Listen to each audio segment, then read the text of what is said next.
হলফনামায় মদ চোরাচালান মামলার তথ্য গোপন করে আবারও সমালোচনায় কুমিল্লার সেই বিতর্কিত বিএনপি নেতা এবং কুমিল্লা ১০ আসনের এমপি প্রার্থী আব্দুল গফুর ভূঁইয়া।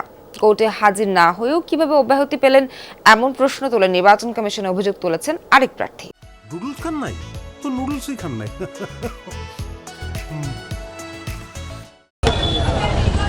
বিতর্কই যেন পিছু ছাড়ছে না কুমিল্লা ১০ আসনের বিএনপি মনোনীত এমপি প্রার্থী আব্দুল গফুর ভূঁইয়ার।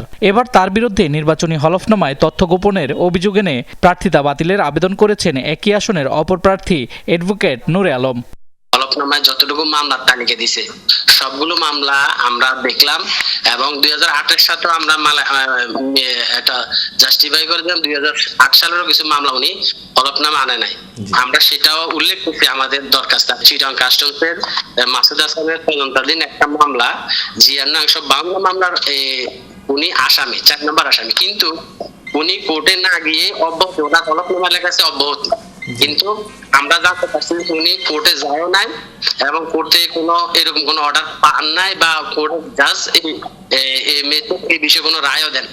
তথ্য গোপনের সত্যতা নিশ্চিতে যমুনার অনুসন্ধান চট্টগ্রামে জানা যায় আব্দুল গফুর ভূঁইয়ার বিরুদ্ধে সিআরপিতে সুতা আমদানির আড়ালে মদ চোরাচালানের অভিযোগ এনে বিশেষ ক্ষমতা আইনে কাস্টমসের সহকারী রাজস্ব কর্মকর্তা মাসুদ হাসান 2024 সালের 13 অক্টোবর মামলা করেন। সেই মামলায় 4 নম্বর অভিযুক্ত তিনি। আমদানিকারক এটা সুতা ডিক্লারেশন দিয়েছিল, ফেব্রিক্সের ডিক্লারেশন ছিল, কিন্তু পরবর্তীতে গোপন সংবাদের ভিত্তিতে আমাদের এআর শাখা এটা শতভাগ কায়িক পরীক্ষা করে এবং কায়িক পরীক্ষার পরে এটা দেখা যায় যে বিদেশি মদ রয়েছে। নির্বাচনী হলফনামায় গফুর ভূঁইয়া মামলাটি থেকে অব্যাহতি পেয়েছেন বলে উল্লেখ করলেও চট্টগ্রাম ম্যাজিস্ট্রেট কোর্টে গিয়ে জানা যায় তিনি মামলায় কখনো হাজির হননি এবং অব্যাহতিও পাননি। তবে অব্যাহতি চেয়ে আবেদন পাঠানো হলেও তার নিষ্পত্তি হয়নি এখনো। এদিকে গেল 29 ডিসেম্বর হলফনামায় স্বাক্ষরিত নথিতে গফুর ভূঁইয়া এই মামলা থেকে অব্যাহতি পেয়েছেন বলে উল্লেখ করেন। অথচ পরে কুমিল্লার ডিএসবি স্বাক্ষরিত নথিতে দেখা যায় তিনি এজাহারে অভিযুক্ত। ফলে এমন প্রার্থী যাচাই বাছাই বৈধতা নিয়ে প্রশ্ন তুলেছেন অনেকেই। তদন্তাধীন বিষয়, বিচারাধীন বিষয় এগুলো নিয়ে আমরা আপাতত মন্তব্য করতে পারি না। না, শাসিত তো হয় না এখানে।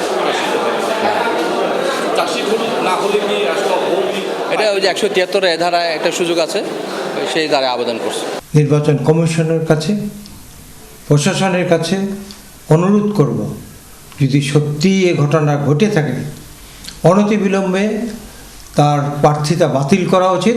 আইন প্রণেতা হবে নির্বাচনে পাশ করলে সে যদি আইনে অমান্য করে, আইন ভঙ্গ করে, তাহলে এমন নেতা দিয়ে আমরা কি করব? কেউ যদি কাগজপত্রে গোপন করে তাহলে তার প্রার্থীতা বাতিল হওয়া উচিত এবং তার প্রার্থী হওয়ার যোগ্যতা থাকে না। মদ চোরাচালান মামলার নথি অনুযায়ী গফুর ভূঁইয়া সহ 8 জন সুতা আমদানির নামে 11,686 লিটার মদ, 100 প্যাকেট গার্মেন্টস ওরিয়েন্টেড ফেব্রিক্সের পরিবর্তে চোরাচালান করে বলে মামলায় উল্লেখ রয়েছে।